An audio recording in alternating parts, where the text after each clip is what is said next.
Kevin Williams and Matt Manley here to preview the quarterfinals of the Shore Conference Boys Basketball Tournament, an all-day event on Sunday at the RWJ Barnabas Health Arena. Matt, the preliminary rounds are over. We're down to 8. Pretty much form is held up, but there's one little surprise team maybe in there, and that was probably the biggest upset in the round of 16. Yeah, that was Holmdel, which, yeah, they were the number 12 seed. And I think you looked at the bracket, and when you looked at the entire 24-team field, you kind of drew that line after Holmdel at 12, where it was like, it's hard to see anybody other than Holmdel getting to where we are now. But with that being said, they beat Rumson a couple weeks ago at the buzzer in Holmdel when Jackson McCarthy didn't play for Rumson. So you looked at all those factors and said, that's a great win for Holmdel. They finished strong. They beat them. But when Rumson has all their players, when it's at home, Ian O'Connor, Jackson McCarthy, you still kind of saw a little bit of it was quite the obstacle for Holmdel to overcome, even though they beat them already. But to go there, win by 9, take the season series from Rumson 2-3, unless they both get to a sectional final, then there'll be a fourth game. But probably 2 out of 3 from Rumson this year. That's a great accomplishment for a team full of juniors and a key sophomore, and Alex Baker. So they've arrived early. Sean Devaney liked this team going into the year. He said this is going to be a good group. It's going to be a tough division. I don't know what we're going to do this year, but it's a good team. They'll play well. They'll win some games. And they've been a little mercurial. They lost to Monmouth twice. It was a little bit of a question where you could seed them, even though they beat RBC and Rumson during the regular season. But they barely got by Donovan Catholic in round 1. But here they are. They're going to Toms River for the quarterfinals. First time, from what I gather, since 1999, when they had those teams that were making runs in Group 2 and going to the TOC under Tom Stead, who was the Mattawan coach. But it's a great story for them, and they're young. They have a chance to really take off with this appearance if they can put a good showing forth against Freehold Township. We'll talk about them. Well, without billing it as such, we all sort of took the attitude that this tournament this year is Ranney, and then everyone else plays to get to play Ranney. Yes. Ironically, in the round of 16, the top 3 seeds, not only all dominating, all scored over 90 points, which in high school basketball around the Shore is a rarity in itself, but just showing the domination. And you almost feel like those 3 have maybe separated themselves a little bit from the pack at this time of year. So Ranney's path to get to the finals on Sunday, of course, as the top seed. They play the 11 a.m. game. Unusual because most tournaments, the top seeds usually play late. The Shore Conference tournament doing a bit different. So if you want to see the Ranney Road Show on Sunday, well, church and then right to the arena. They play right. Middletown South. And does Middletown South make them break a sweat here? I would say not really. I mean, Ranney's good about doing what Ranney needs to do. They don't worry too much about this team's not as good as. I mean, they play a schedule in B Central where there's nobody that can compete with them, but they're pretty good about let's do what we need to do. And one of the things kind of getting a little off course here about that Montverde game where they got shellacked was I think you saw early in that game that maybe they get caught going through the motions a little bit too much. Like it's almost like you watch them and it's a rehearsal with how good they are. Montverde made them play. They disrupted what they wanted to do in a lot of ways, and I think that's going to be a good lesson for them as long as they can kind of recover and get healthy from with Brian Antoine getting injured. But for them, Middletown South, just like Holmdel, they're young. They're a ton of juniors. They really only play one senior, so they're going to be a team that's zeroed in on next year.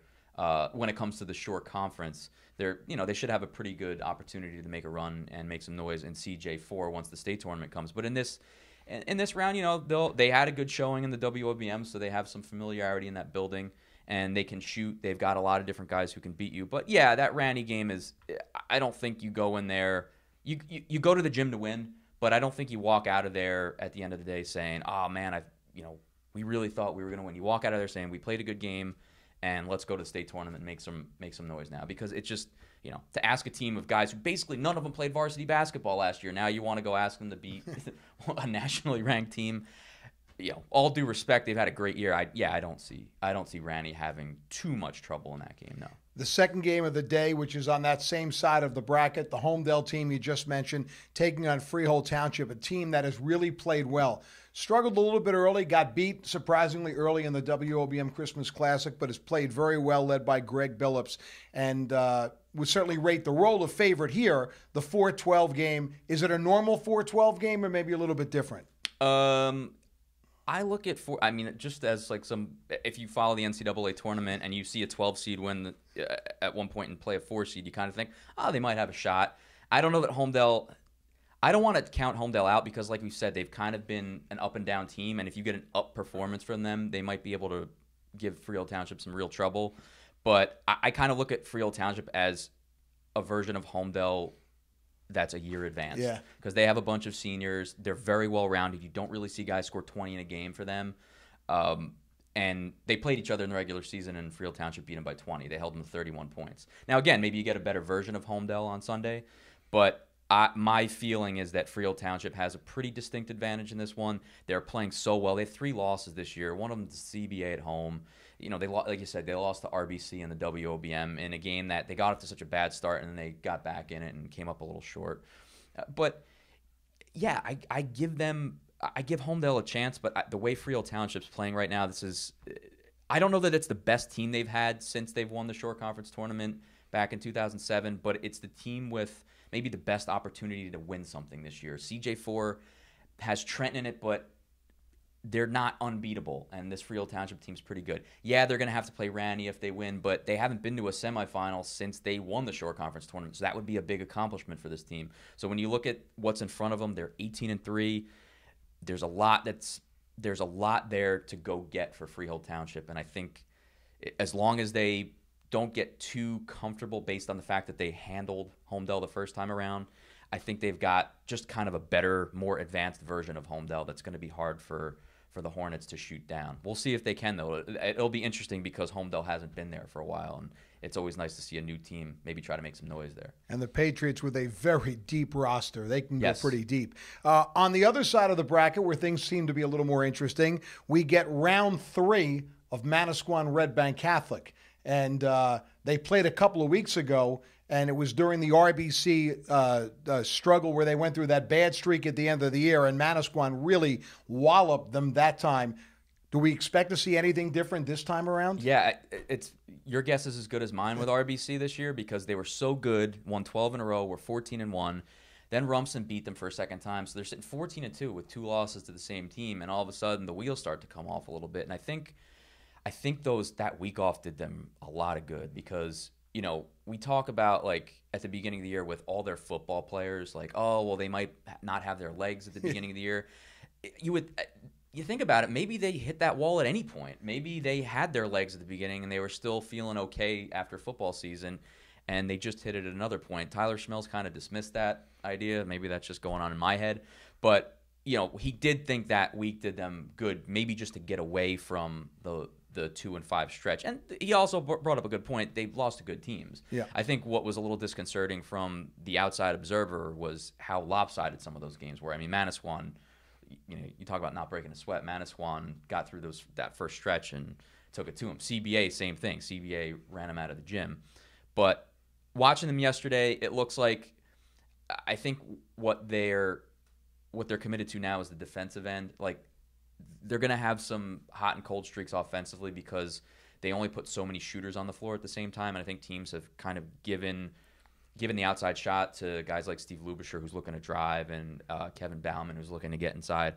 But defensively, they should be good. I mean, they have good athletes. They're physical. They should be good every single possession defensively. And I think they're starting to get that message. And it's going to be tough against Manasquan, but I would lean toward this being more of a competitive game. And it's interesting. They've now played 3 times each of the last 3 years. So they played in the OBM the prior 2 years and then 2 division games. So they've had a tough time getting away from one another. I think it was 2 out of 3 for Manasquan each of the last 2 games. So if the script stays true to form, we should see Manasquan winning again. But remember, RBC looked great like 4 weeks ago. We were talking about them maybe being the second best team in the Shore. So, you know, if they've had some sort of epiphany that came to fruition last night against Wall, you know, Manasquan might be in for a fight as well as they're playing right now. Had to go double overtime with Wall. I Yes, mean, that was and a Wall's real good. And Wall's very Wall good. gave Manasquan a game the other day, Yeah. so Wall's no team to shake a stick at either. And they had to play the night before too. So you play, and granted it was against Mater Dei, and they were pulling guys out in the fourth quarter, but